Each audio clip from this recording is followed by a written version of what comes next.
Lutong check.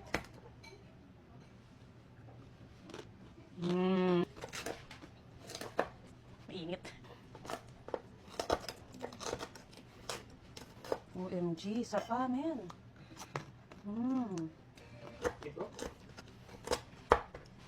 Yun pa, oh. Parang chicharon. Sarap, oh. Lutong, oh. Mainit. Tinitis ko lang, eh.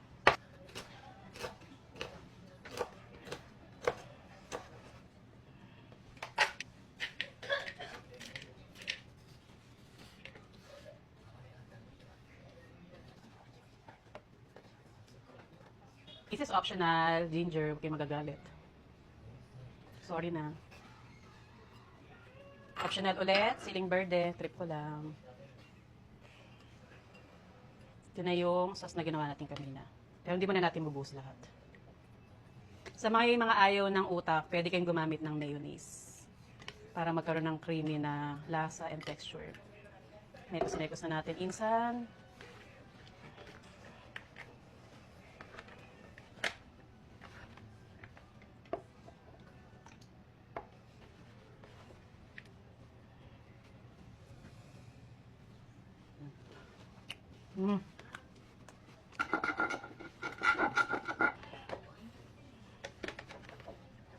Yes, ready ng ating dinakdakang sisig. Kasi magkamukha pala sila ni sisig, no? Tawagin na lang natin dinakdakang sisig. For safety, dinakdakan. Ayan, luto ng ating dinakdakan. Dahil super dami ang ating nagawa ngayon, syempre, mamimigay tayo.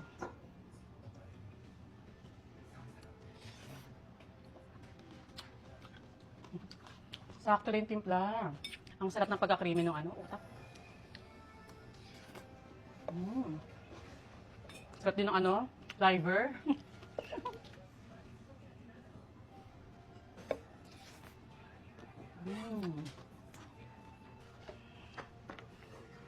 Para kay Marky. Yan, para kay Jomar. Ano to? Parang graduation ba to? Para kila Gold and Soy. Yan.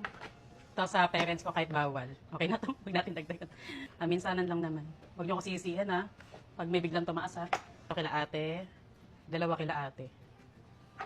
Grabe special yung pagkakagawa nito. Kasi talagang inihaw. Nilaga, tapos inihaw. Ito kay Mark. Sakto pala sa amin. Kay Daddy Sol. May malamig na siyang beer, eh. May mga pangalan na yan, ha. Ito extra.